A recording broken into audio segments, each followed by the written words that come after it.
وہی جو مستوی عرش تھا خدا ہو کر، اتر پڑا وہ مدینے میں مصطفیٰ ہو کر۔ کیا ہے یہ؟ گاڈ انکارنیٹ، اوتار کا عقیدہ۔ وہ اوتار کا عقیدہ چاہے رام چندر جی کے لیے ہو، کرشن جی کے لیے ہو، یا محمد مصطفیٰ صلی اللہ علیہ وسلم کے لیے ہو، عقیدہ تو ایک ہی رہے گا۔ اور یہ آپ کے علم میں ہونا چاہیے، شعر کس کا ہے؟ مولانا احمد رضا خان صاحب بریلوی۔ اور یہ آپ کے علم میں ہونا چاہیے، شعر کس کا ہے؟ مولانا احمد رضا خان صاحب بریلوی۔ لیکن یہ بھی نوٹ کر لیجیے ساتھی کہ ان کے مسلک کے ایک بہت بڑے عالم جو لاہور میں ہوتے تھے، مولانا محمود احمد رضوی، مرحوم، ان کا انتقال ہو گیا ہے۔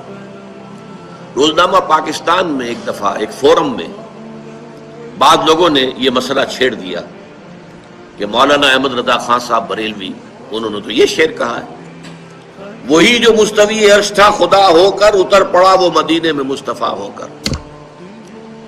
تو مولانا محمود احمد رضوی صاحب نے فرمایا کہ اس پر ہمارا عقیدہ نہیں ہے، معاذ اللہ رب العالمین۔ کچھ ظالموں نے اعلیٰ حضرت امام احمد رضا خان فاضل بریلوی رضی اللہ تعالیٰ عنہ کی طرف ایک جھوٹا شعر منسوب کیا ہے، اور بڑے تمتراک سے بول بھی جاتے ہیں کہ دیکھو مولانا احمد رضا خان صاحب کا عقیدہ ایسا تھا، غلو کرتے تھے، وہی جو مستوی عرش تھا خدا ہو کر، اتر پڑا ہے مدینے میں وہ مصطفیٰ ہو کر۔ یہ شعر ہے، یہ جس کا بھی شعر ہے، لیکن اس کو منسوب کرتے ہیں یہ اعلیٰ حضرت نے کہا ہے، وہی جو مستوی عرش تھا خدا ہو کر۔ خدا جو ہے مستوی عرش ہے، عرش پر استوا کیا ہے، اتر پڑا ہے وہ مدینے میں مصطفیٰ ہو کر۔ گویا کہ شاعر یہ کہہ رہا ہے کہ مصطفیٰ کریم صلی اللہ علیہ وسلم کی شکل میں اللہ اتر گیا۔ نعوذ باللہ من ذالک، ہم ایسے عقیدے سے اپنی برات کا اظہار کرتے ہیں، ہم ایسا عقیدہ ہرگز ہرگز نہیں رکھتے، نہ ہی اعلیٰ حضرت امام احمد رضا خان کا عقیدہ ہے۔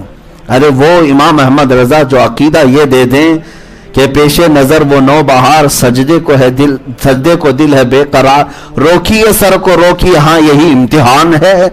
انہوں نے طواف کو منع فرمایا ہے اور جھکنے کو منع فرمایا ہے کہ عبادت کی شکل نہ ہو جائے، اللہ کے علاوہ کسی دوسری کی عبادت جائز نہیں۔ وہ کیسے حضور کے بارے میں کہہ دیں گے کہ وہ خدا جو ہے مصطفیٰ بن کر کے اترا ہے؟ یہ جھوٹ ہے، اور اس طرح کا حلول کا عقیدہ بھی ہمارا نہیں ہے، کسی کے جسم میں بھی خدا نہیں آ سکتا۔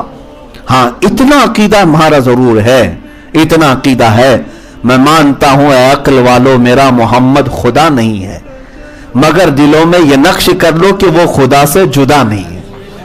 یہ عقیدہ ہے کہ وہ رب کے حبیب ہیں، محبوب ہیں، میں تو مالک ہی کہوں گا کہ وہ مالک کے حبیب، یعنی محبوب و محب میں نہیں میرا تیرا قرب ہے، رسول کا، حضور کا، اللہ کا قرب ہے، بہت قریبی محبوب ہیں۔ لیکن ہم کبھی یہ نہیں کہتے کہ خدا بن سکتے ہیں معاذ اللہ، یا خدا کے برابر ہو سکتے ہیں۔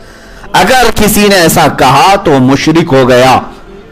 حضور کے لیے بھی اگر کسی نے کہا کہ وہ اللہ تک پہنچ گئے معاذ اللہ، اللہ کے برابر ہو گئے، یا خدا ان میں آ گیا، نعوذ باللہ من ذالک، یہ حلول کے عقیدے سے وہ مشرک ہو گیا، کافر ہو گیا۔ بہت سارے تو کہتے ہیں ہم بھی خدا کو مانتے ہیں، ہم بھی خدا کو مانتے ہیں۔ خدا کو ماننے کا مطلب ایسا نہیں کہ تم خدا کو جسم والا، ہاتھ والا، پیر والا، 10 ہاتھ والا، 10 منڈیوں والا ماننے لگ جاؤ، تو یہ خدا کی شان نہیں ہے، خدا کی شان نہیں ہے۔ خدا کی شان یہ ہے کہ وہ ہر عیب سے پاک ہے۔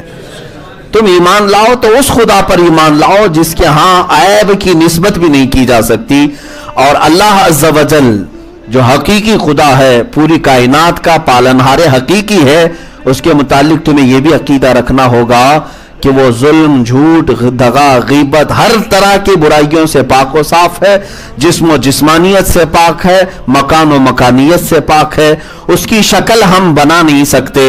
نراکار جس کو کہا جاتا ہے، جو نظر نہیں آتا، بعض لوگ یہ کہتے ہیں کہ ایسا کیسا ہو سکتا ہے نراکار ہو، اس پر بھی بہت ساری بحثیں چھڑی ہوئی ہیں۔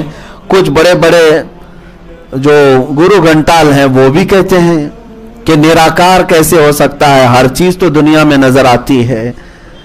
تو ان کو اگر اتنا ہی یقین ہے کہ ہر چیز نظر آتی ہے تو یہاں بیٹھ کر کے بتائیں کہ آسمانوں پر ابھی کیا کیا ہے.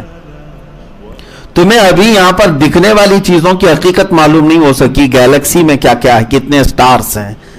تم خدا کے نراکار ہونے پر, اس کے نہ دکھنے پر, اس کے نور ہونے پر سوالات کر رہے ہو. ایسا کیسے ہو سکتا ہے؟ بہت ساری چیزیں ہیں, بہت ساری چیزیں ایسی ہیں جو نظر نہیں آتی لیکن ان کا وجود ہے, وجود ہے.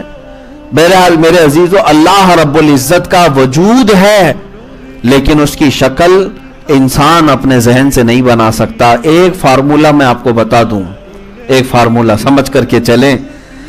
اللہ وہ ہے جو نظر نہیں آتا, اور جو نظر آ جائے وہ خدا ہو نہیں سکتا.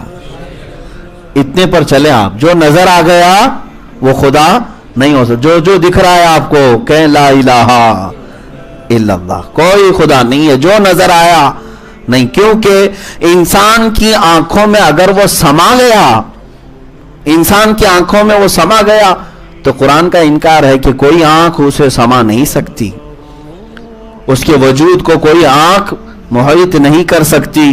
تو اس بات کو لے کر کے چلیں جو نظر آئے. یہ تو بعض ان کافروں کا بھی عقیدہ ہے کہ ہم دیکھتے ہیں خدا کو الگ الگ شکل میں. خدا تو ایک ہی ہے لیکن شکل الگ الگ لے کر کے آتا ہے, کبھی کسی انسان کی شکل میں, کبھی کسی دوسرے کی شکل میں, جانور کی شکل میں.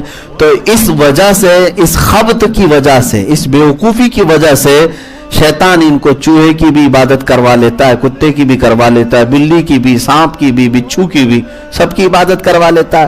کیونکہ جب یہ تصور آ جائے گا کہ وہ کسی نہ کسی شکل میں آ جاتا ہے تو پھر ہر شکل میں تمہارا گمان ہونے لگے گا. جھاڑ میں بھی, پتھر میں بھی, تارے میں بھی, سورج میں بھی, کتے میں بھی, سب میں بھی آنے لگ جائے گا.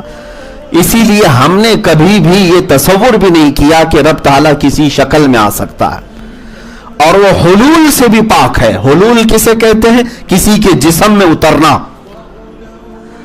ان تمام عقائد کو مضبوطی سے ذہن میں رکھیں. آیت میں اللہ نے جو فرمایا, اے ایمان والو ایمان لاؤ اللہ پر. اللہ پر یقین رکھنے کا مطلب یہی ہے کہ جو جو لوازمات ہیں وہ سب کو ماننا پڑے گا آپ کو. مثال کے طور پر میں آپ کو کہوں, برف آپ نے دیکھا ہے, برف دیکھا ہے آپ نے. میں یہاں پر برف رکھا اور آپ سے کہا کہ آپ برف کو تسلیم کرتے, مانتے ہیں کہ برف ہوتا ہے؟ آپ نے کہا ہاں برف کو تو میں مانتا ہوں, برف تو ہوتا ہے, لیکن میں یہ نہیں مانتا کہ وہ ٹھنڈا ہوتا ہے. تو میاں پھر برف کو مانا ہی کیا تم نے؟ برف میں کوئی آگ ہوتی ہے؟ ہاں, کوئی گرم ہوتا ہے 50 ڈگری کا. تو پھر اس کا مطلب ہے کہ تم نے برف کو مانا ہی نہیں. مطلب یہ ہے کہنے کا کہ جس چیز کو ماننے کے لیے جو لوازمات ہوتے ہیں, لازمی چیز, جب تک وہ نہیں مانو گے تو اس چیز کو بھی نہیں مانو گے تم. اللہ رب العزت کو ماننے کا تو بہت دعویٰ کرتے ہیں کہ ہاں اللہ ہے, میں مانتا ہوں. پھر اس کے ساتھ اگر کسی نے یہ لگا دیا کہ وہ جھوٹ بول سکتا ہے تو تو نے اللہ کو مانا ہی نہیں, تو نے خدا کو مانا ہی نہیں. تم نے اگر اس کے ساتھ یہ نسبت کر لیا کہ وہ ظلم بھی کرتا ہے کبھی کبھار, نعوذ باللہ من ذالک, تو تم نے خدا کو مانا ہی نہیں.